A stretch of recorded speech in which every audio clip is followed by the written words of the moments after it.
2007 সালে লন্ডনের একটি সত্য ঘটনা কিভাবে রূপকথার মোড়কে মুড়িয়ে উপহার দিলেন লেখক শ্রীজাত এই পামকেক গল্পের মাধ্যমে। সেই গল্পই আজকে আপনাদের সাথে করব এবং সাথে রান্না করে নেব আজকে লাঞ্চের জন্য পাবদা মাছের ঝোল। ফেসবুকে অনেক মা কাকিমারাই আছেন যারা অনেক অভিজ্ঞতা সম্পন্ন এবং আমার থেকে অনেক ভালো পাবদা মাছ রান্না করতে পারেন। তাই পাবদা মাছের ঝোলের রেসিপি না বলে চলুন আজকে শেয়ার করি এই গল্পের একটা ছোট্ট রিভিউ।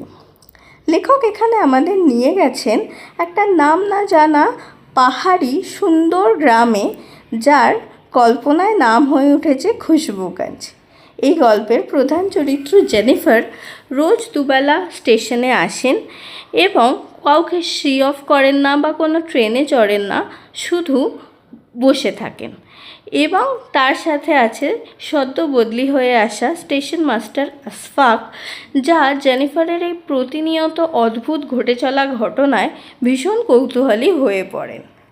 এই কৌতূহল মেটানোর তাগিদেই আশফাক ও জেনিফারের বন্ধুত্ব হয় এবং শেষ পর্যন্ত এই বন্ধুত্ব কী রূপ নেয় তার জন্য আপনারা জিএমটি থেকে পামকেক গল্পটি শুনে নিতে পারেন।